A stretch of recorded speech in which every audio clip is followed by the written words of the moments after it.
Goodfellas, a cinematic masterpiece filled with wise guys, wild stories, and more F-bombs than a sailor's diary. But behind the suits and spaghetti lies a treasure trove of untold secrets. So buckle up. Here are some weird facts about Goodfellas you can't refuse on today's episode of 5 Weird Things. Welcome to the channel.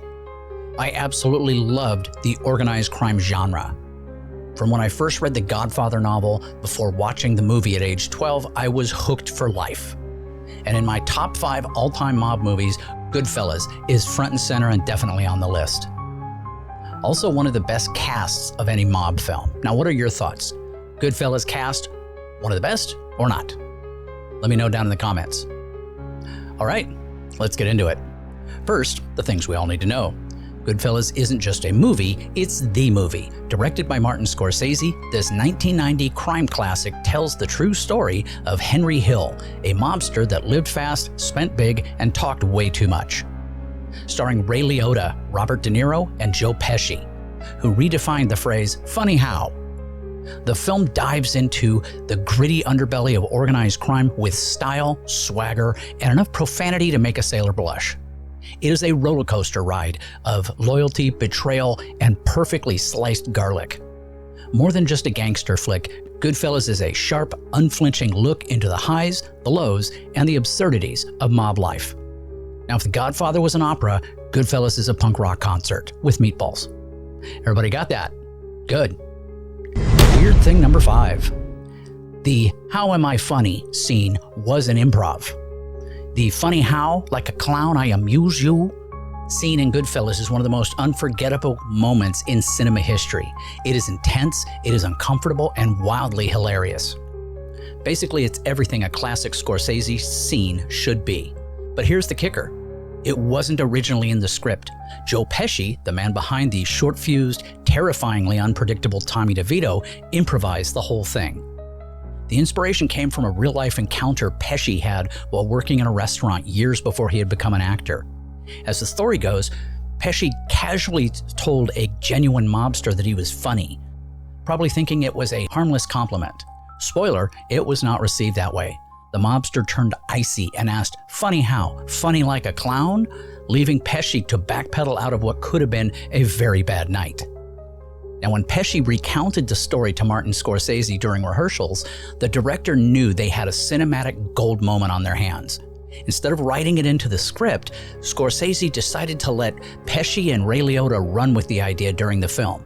The only instruction given to the other actors at the table was to react naturally and stay in character. And boy, did everyone involved deliver. What makes the scene so brilliant is how it captures the razor-thin line between laughter and violence in Tommy's character. One moment he's joking, the next he's a coiled snake ready to strike. Ray Liotta, playing Henry Hill, is visibly nervous as he tries to figure out if Tommy's actually offended or just messing with him.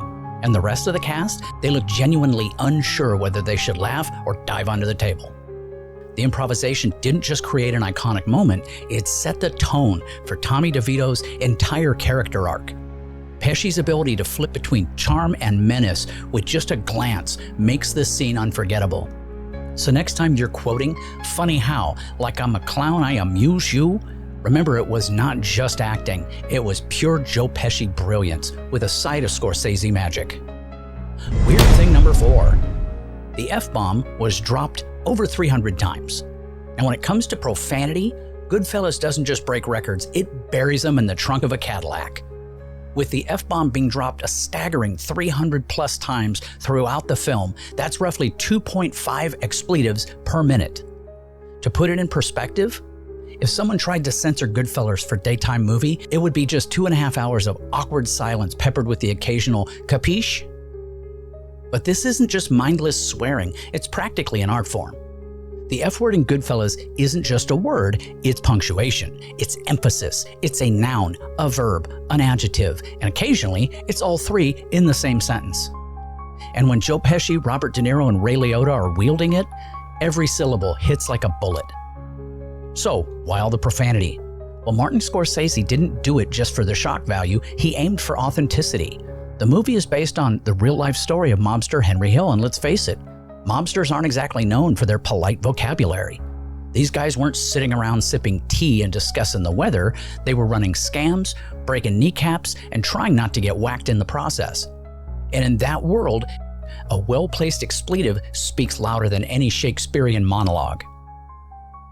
What's even more impressive about how naturally it all flows, the dialogue doesn't feel forced or overdone. In fact, many of the F-bombs were ad-libbed by the actors. Joe Pesci alone could probably claim responsibility for half of that count. And let's not forget Ray Liotta's iconic line during the funny house scene, where nervous laughter and a strategically bombed curse say more than a whole page of dialogue ever could.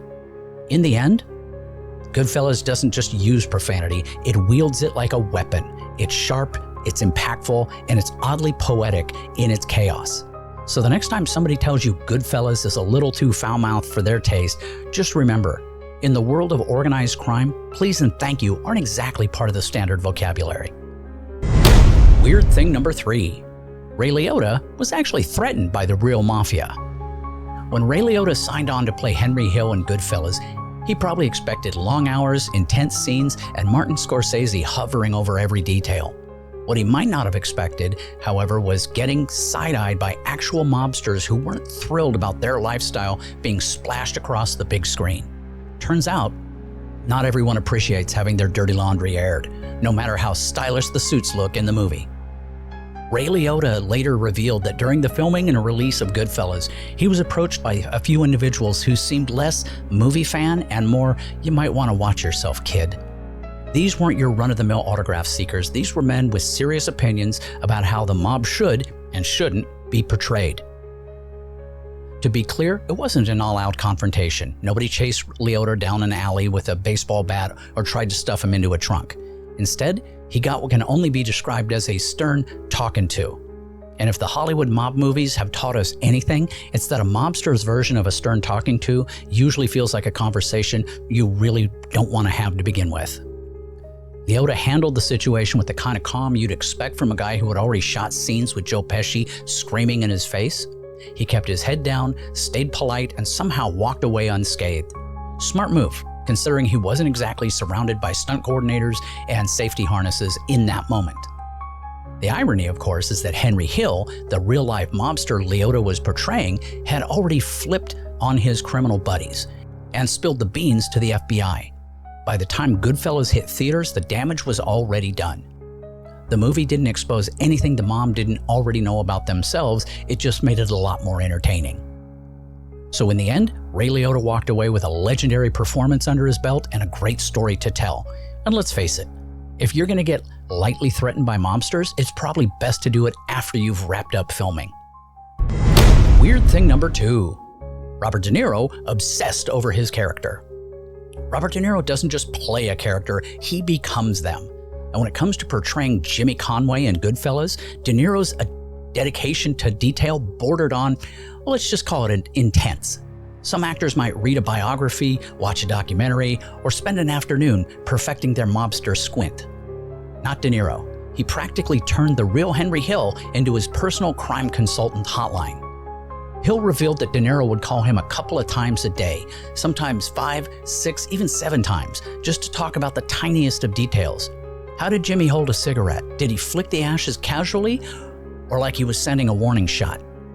When he was pouring ketchup, did he shake the bottle aggressively, or did he tap it gently like a gentleman mobster? These aren't exactly earth-shattering questions, but to De Niro, they were everything.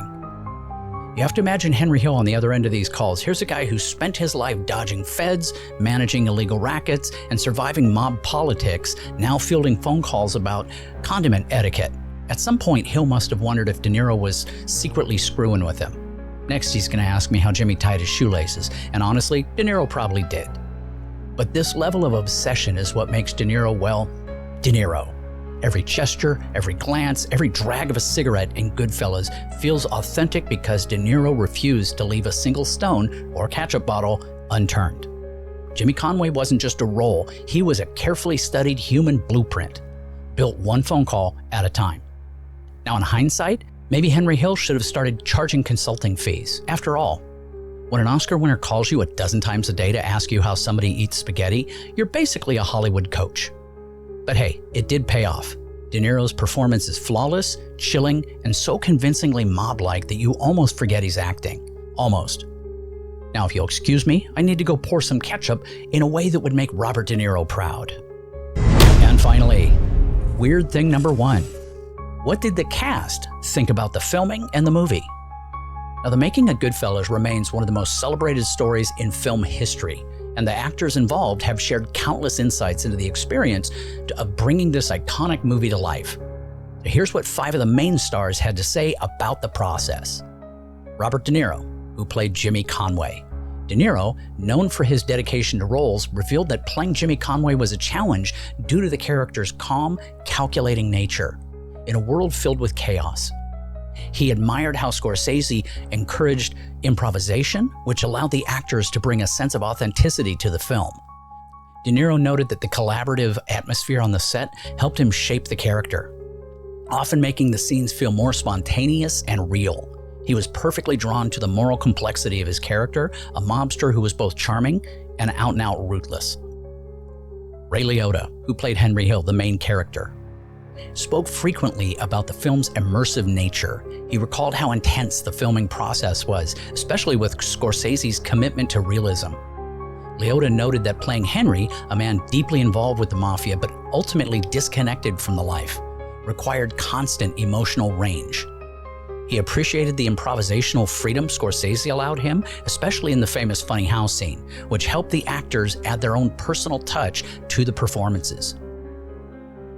Joe Pesci, who played the unforgettable Tommy DeVito, and his explosive portrayal of Tommy DeVito became legendary. The actor admitted that he was initially surprised by the violent and unpredictable nature of the character, but enjoyed the challenge. Pesci shared that the role gave him a chance to explore a more unhinged side of his acting, with Scorsese pushing him to reveal both the humor and the menace behind Tommy's actions. His chemistry with Liotta and De Niro especially helped create some of the most iconic moments in the film. Lorraine Bracco, who played Karen Hill. Bracco spoke fondly of working with Scorsese and praised the depth of her character, Karen Hill. She said that Karen's emotional journey caught between her love for Henry and the dangers of his criminal life was complex and deeply fulfilling to portray. Bracco appreciated how Scorsese allowed her to explore the darker sides of her character, making Karen more than just a passive mob wife. Paul Sorvino, playing Paulie Cicero. Sorvino, who played the wise and calculating mob boss Paulie Cicero, reflected on how important it was for him to make Paulie a character of integrity, despite his criminal activities. Sorvino said that Scorsese's direction helped him keep Paulie grounded and not turn him into a caricature. He often spoke about the brotherhood among actors, noting that the cast's natural chemistry made their portrayals even more authentic. Now, these actors' perspectives show how Goodfellas was more than just a film. It was a collaborative experience that allowed them to bring their characters to life in ways that made the film an enduring classic. Well, that's it for today's episode. I hope you enjoyed it as much as I enjoyed that film. I may watch it again later today. Hopefully you will too. Please watch more of my videos, share those videos, and you have yourself a fantastic day.